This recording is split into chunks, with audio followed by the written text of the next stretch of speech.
Yeah. Welcome to Permapunks. Great to be here. Hello, Valerie.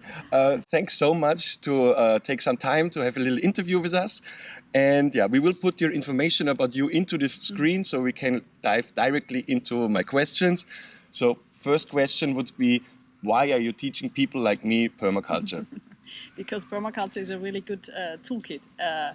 And it's also a worldwide network. It's like a network that has been growing for more than 40 years. So you have to imagine that there are thousands and thousands of people on the globe in all different climate zones, in the cities, in urban areas and in agricultural areas, in devastated areas. Anyway, busy with trying to either re-establish ecosystems or preserve ecosystems, or also integrate like human needs, meaning food and all kind of other things, into existing ecosystems. So it's a movement. It's not a formal organized movement, but it's a powerful movement because all kind of people have been experimenting and trying things and putting it into practice and thinking things through, and then it has been grown. Also the toolkit, which was originally created by Bill Mollison and David Holmgren in the 70s, but now people found about TerraPreta and many other things, and also social tools which haven't been there in the 70s. So it's growing. So in a way, in the past we needed like this little nice box, and now we need a bigger box in a way. And it's useful for everybody, whether it's integrating into your work setting, or it's in your private setting, or in your garden, in the neighborhoods, and it should be going into politics actually. Okay, thank you. So my followers already know a little bit about the history of the permaculture, about Mollison, about Holmgren, and they also know a little bit about the ethic principles like earth care, human care, and fair share. And last time I was starting to talk with them about the permaculture flower, so like how many things it could be. So how would you describe the permaculture to somebody who is new in it and maybe only thinks it's gardening? Yeah, I know. Garden is important. The garden is also great because we can learn a lot in the garden. In the garden we can observe how nature works, if it's healthy or not healthy. So we can see if things, if there is diversity and anyway, enough humidity and the soil is healthy and so on. So we can observe that. So we can learn a lot from the soils, but actually also from the beginning on, Bill Mollison, he did quite some research and on people who have lived sort of pre-industrial, so native people in Australia and Tasmania. So it's also about social skills, and it's also about community building. So it's in fact, it's, as you said, it's in the flowers. It's about everything, basically. So it's a way of thinking. It's in a way an attitude and an ethic, as you said, and it is also a toolkit which, as I said, you can use for whatever settings you have, and whatever setting, it might be your work setting, and looking at it and seeing if are there good guilds, meaning people are cooperating well, or is there somebody missing, so to speak, in the team. Maybe you have very practical but no strategic people, or the other way around. So that's in a way also showing that this ecosystem of your team is maybe not in balance, and also depending, what kind of work are you doing, and maybe you're sort of overdoing one part and the other thing is kind of left alone. That it's like as if a part of a garden is sort of abundant, and either that's a good thing and it's sort of growing wild, what could happen in the garden, or it's an area where there's something not working well, and then problems might come up.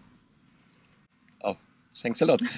My other question would be, how long you're now into permaculture? How long am I into that's actually my first love in a way was eco-villages.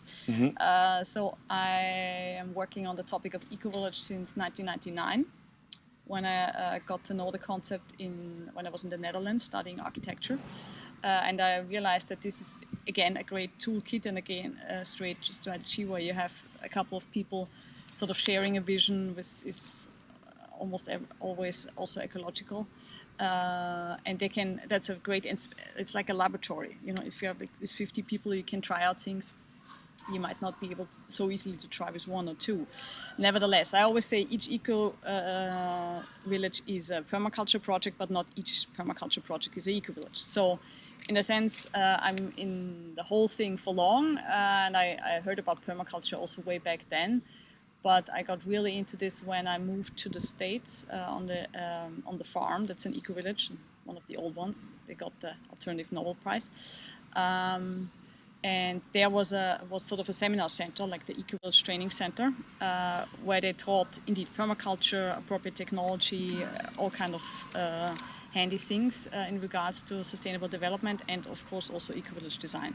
So then I was living there for 2 years, and there was the solar showers and the compost toilet, and we were living it. It was not so much that, we also gave courses, and I immediately was in the teaching and in the participating role, but it was like living it, and that was great. Cool. So you have a lot of experience now. How do you think permaculture will develop in the next, let's say, 10 to 20 years? I think what will continue, which has already happened, for example, very important, should be an extra podcast maybe, on the transition movement. That's where Rob Hopkins, who sort of adopted the permaculture toolkit on, let's say, regional development. So it went into, how can we create sustainable cities and villages and neighborhoods and stuff. Again, adding, of course, social tools to the toolkit.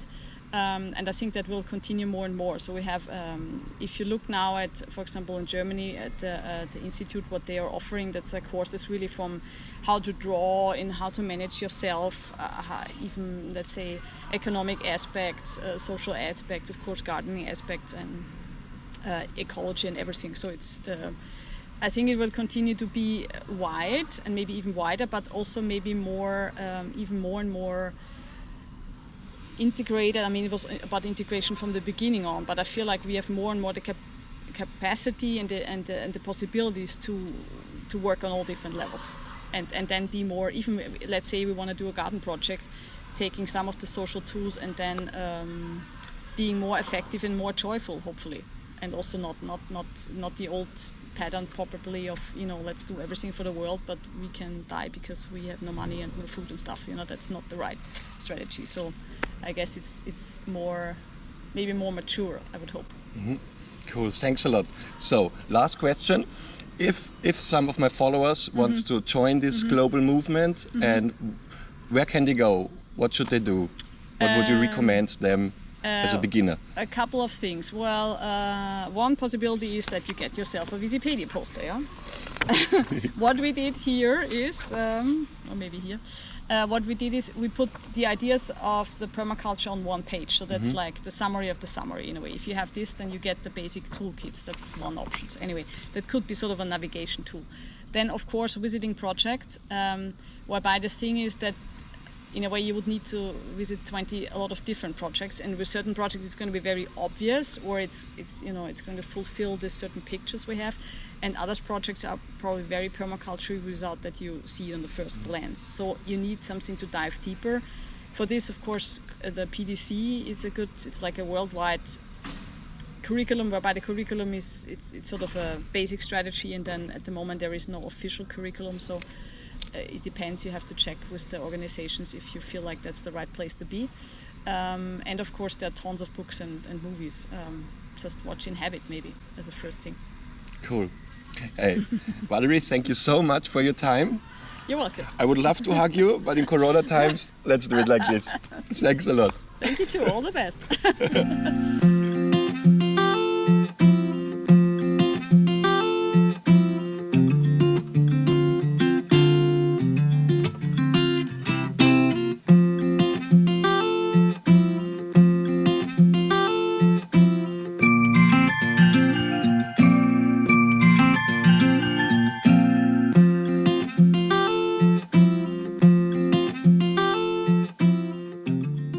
Permapunks since 1999.